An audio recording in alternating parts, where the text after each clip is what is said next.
Palluruthy saint Rita's സ്കൂളിലെ ഹിജാബ് വിവാദത്തിൽ വിദ്യാഭ്യാസ മന്ത്രി വി ശിവൻകുട്ടി നിലപാട് മയപ്പെടുത്തിയപ്പോഴും ആശയക്കുഴപ്പം തുടരുകയാണ്. സ്കൂൾ തലത്തിൽ സമവായം ഉണ്ടായിട്ടുണ്ടെന്ന് അറിഞ്ഞെന്നും അങ്ങനെയാണെങ്കിൽ അത് നല്ലതാണെന്നും അതോടെ വിവാദം അവസാനിക്കട്ടെ എന്നുമാണ് മന്ത്രി പറഞ്ഞത്.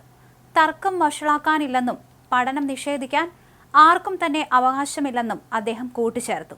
അതേസമയം വിഷയത്തിൽ തങ്ങളെ UDF രാഷ്ട്രീയമായി ഉപയോഗിച്ചുവെന്ന് കുട്ടിയുടെ പിതാവ് ആരോപിക്കുന്ന ഓഡിയോ പുറത്തുവന്നു. കുട്ടിയുടെ പിതാവിന്റെ വാട്സപ്പ് സന്ദേശമാണ് സോഷ്യൽ മീഡിയയിൽ പ്രചരിക്കുന്നത്.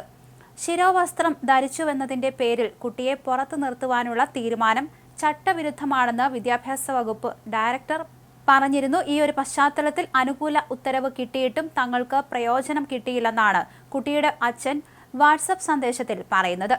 ആ വാട്സപ്പ് സന്ദേശം ഇങ്ങനെയാണ്: ഇത് ശരിയാണോ എന്ന് ചോദിച്ചാൽ ഞാൻ അവിടെ ഹൈബി ഇടനും, അതായത് ഇന്നലെ രാത്രി DCC പ്രസിഡന്റ് ഷിയാസും വീട്ടിൽ വന്നിരുന്നു. 1.5 മണിക്കൂറോളം വീട്ടിലിരുന്ന് സംസാരിച്ച് എന്നെ കൺവിൻസ് ചെയ്യിച്ചു. അവിടെ വർഗീയ പ്രശ്നം ഉണ്ടാകാൻ സാധ്യതയുണ്ട്. അതുകൊണ്ട് കുട്ടീനെ തട്ടമിടാണ്ട് വിടണം. തട്ടമിട്ട് വേറെ പ്രശ്നങ്ങൾക്കൊന്നും ഇതാക്കാൻ നിൽക്കരുത്. അപ്പോൾ ഞാൻ പറഞ്ഞു, ഈ DDയുടെ അടുത്ത് കേസ് കൊടുത്തിരിക്കുന്നത്, അതൊന്നും വിധിയാകൂല, അങ്ങനെ ഇങ്ങനെ എന്ന് പറഞ്ഞ് അതിനുശേഷം ഇന്ന് രാവിലെ നമ്മുടെ MLA സാർ വന്നിരുന്നു വീട്ടിൽ. അദ്ദേഹവും കുറേ നേരം എന്നെ കൺവിൻസ് ചെയ്യിച്ചു. ജില്ലാ സെക്രട്ടറി ഡൊമിനിക് പ്രസന്റേഷൻ വന്ന് സംസാരിച്ചു. ഹൈബി ഈഡൻ വന്ന് സംസാരിച്ചു.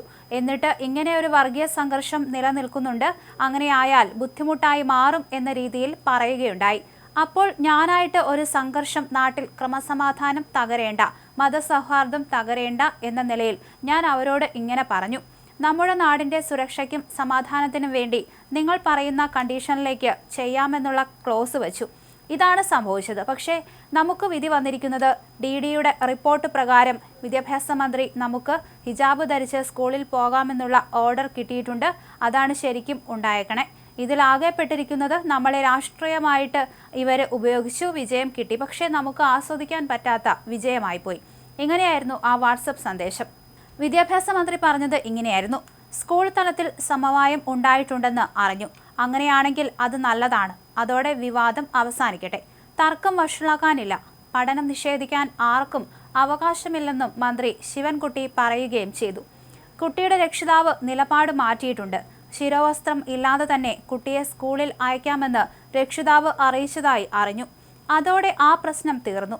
ഒരു കുട്ടിയുടെ അവകാശം നിഷേധിക്കാൻ എന്തിന്റെ പേരിലായാലും ആർക്കും അവകാശമില്ല. കിട്ടിയ പരാതിയുടെ അടിസ്ഥാനത്തിലാണ് സർക്കാർ ഇടപെട്ടത്. അതിന്റെ അടിസ്ഥാനത്തിലാണ് അവരോട് റിപ്പോർട്ട് ആവശ്യപ്പെട്ടത്. അതിനവർ മറുപടി നൽകണം. ഭരണഘടന പറയുന്നതനുസരിച്ചും വിദ്യാഭ്യാസ ചട്ടങ്ങൾക്കനുസരിച്ചും പ്രവർത്തിക്കാൻ സ്കൂൾ തയ്യാറാകണം, മന്ത്രി പറഞ്ഞു.